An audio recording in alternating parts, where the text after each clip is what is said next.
अच्छा नहीं, जरूरी। पहली बात कि वीर्य कुछ ऐसी बात नहीं है कि कोई निश्चित संपदा है, रोज पैदा हो रहा है। ये बड़ी भ्रांति है तुम्हें कि वीर्य कोई निश्चित संपदा है। ये कोई फिक्स्ड बैंक अकाउंट नहीं कि 100 रुपए जमा, 1 रुपया खर्च हो गया 99 बचे, एक और खर्च हो गया 98 बचे।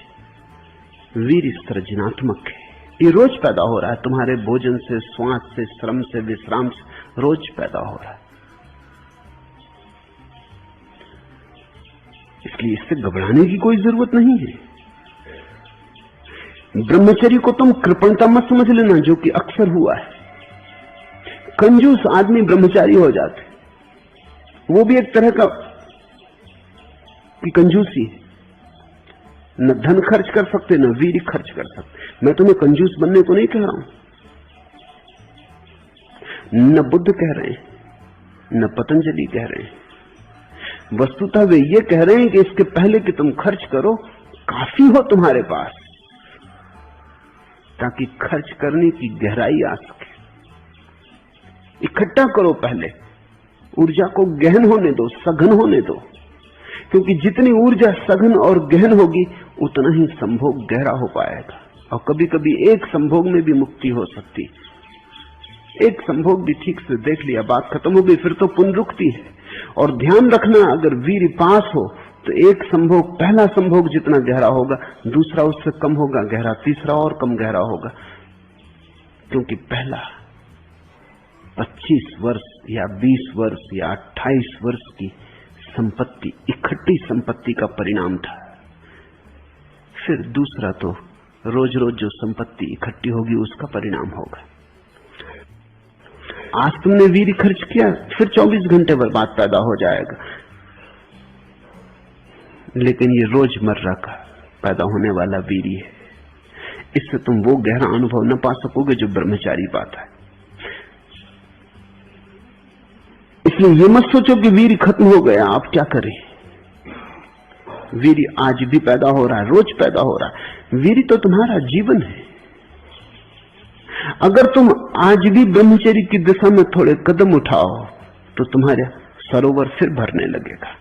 जीवन का दान अनंत है, जीवन कृपण नहीं है। तुम्हारी भूल चूक के कारण जीवन ये नहीं कहता कि बस हो गया, तुमने भूल की, अब तुम्हें न मिलेगा। जीवन तुम्हें 1000 बार देता है। तुम 1000 बार भूल करो, वो 1001 बार देता है। तुम जीवन को हरा ना पाओगे। तुम घबराओ मत, जो समय गया गया, जाने दो। फिर आज तुम्हारे जीवन में ब्रह्मचर्य का भाव जगे। कहते हो 30-35 साल गुजर गए, गुजर जाने दो, तुम फिर से बच्चे हो जाओ।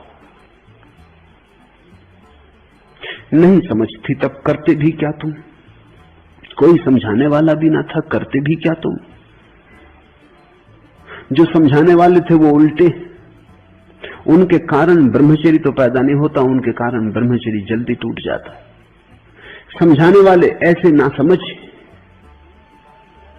कि उनके कारण और आकर्षण पैदा होता है। ये बड़ी हैरानी की बात है। 2 तरह के लोग हैं समाज में। एक है जो हर व्यक्ति की काम वासना का शोषण करना चाहते, तो फिल्में हैं, कहानियां हैं, उपन्यास हैं, गीत हैं, संगीत है, बाजार है, वो तुम्हारी काम वासना का शोषण कर रहा है। वो छोटे से छोटे बच्चे में काम वासना पैदा कर रहा है। ये चारों तरफ फैला बाजार है, ये तुम्हारी गर्दन पे तलवार रखे। ये जानता है कि काम वासना बड़ी गहरी है, इसलिए हर चीज को काम वासना से बेचो। कार बेचनी है, कार अकेली नहीं बिकती, नग्न स्त्री उसके साथ होनी चाहिए खड़ी। मैंने सुना है कि दूर अमेरिका में पहाड़ों में रहने वाले एक आदमी को एक कैटलॉग मिल गया। अमेरिका में कैटलॉग यानी गीता, लोग कैटलॉग ही पढ़ते,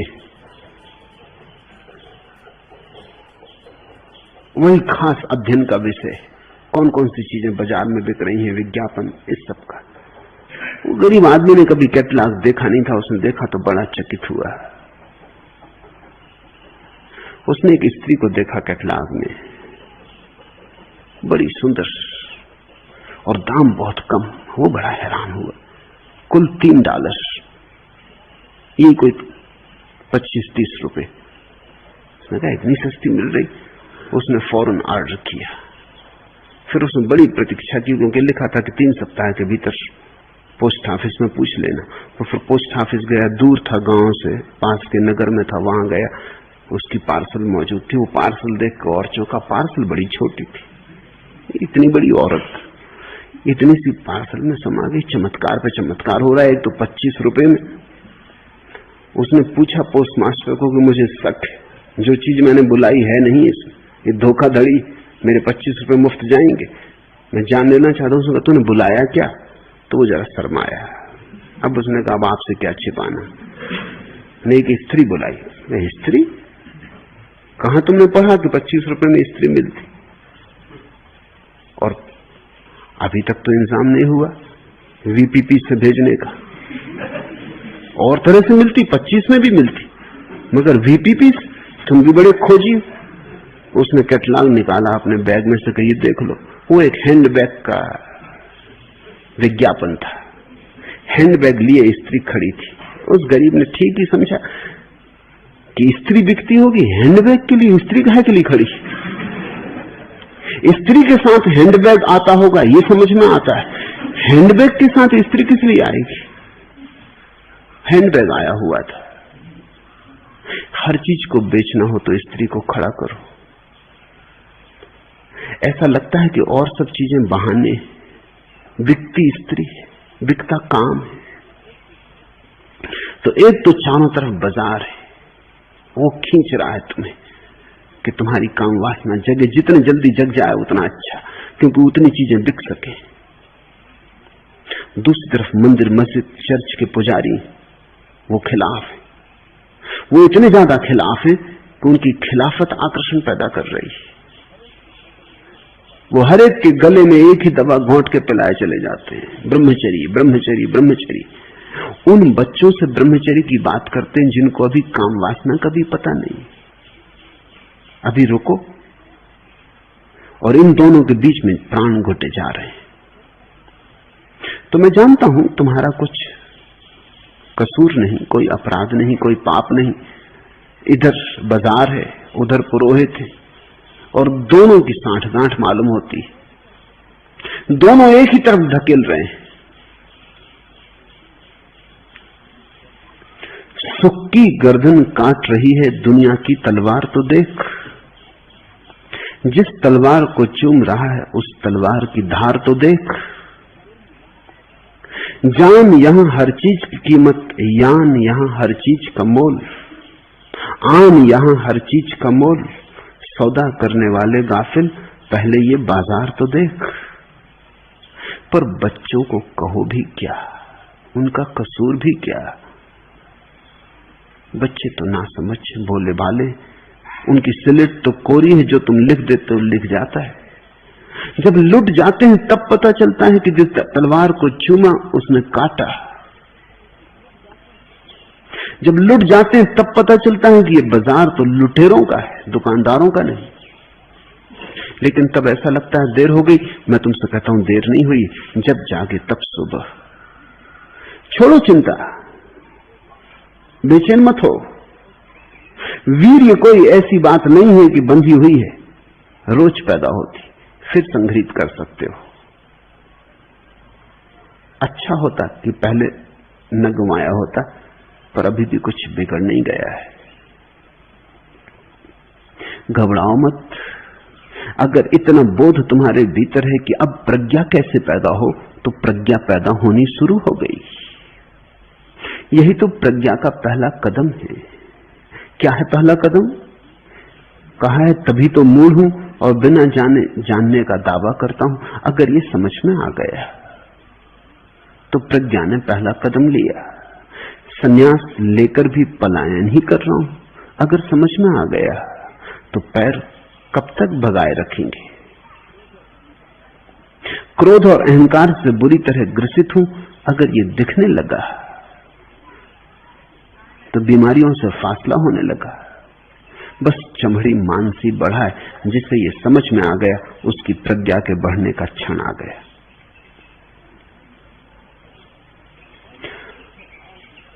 और ये उचित है भाव कि स्वभाव खुद खुद कर करके हार गया, प्रभु अब आप ही कुछ करें।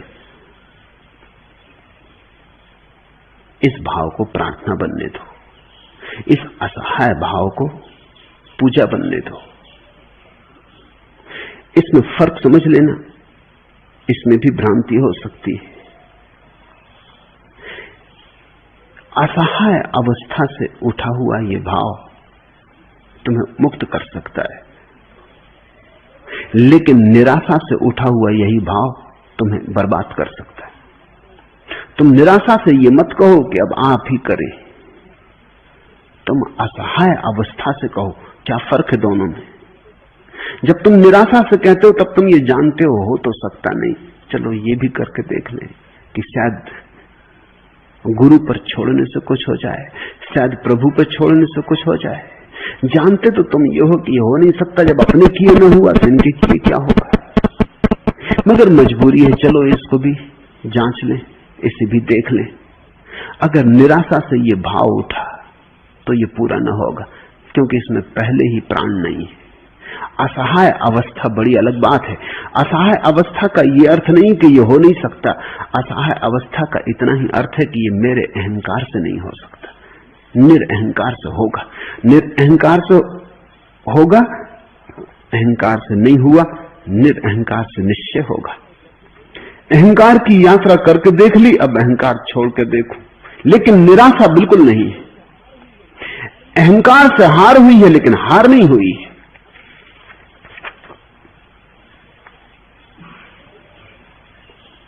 लुट गए तन के रतन सब, लुट गए मन के सपन सब, तुम मिलो तो जिंदगी फिर आंख में काजल लगाए।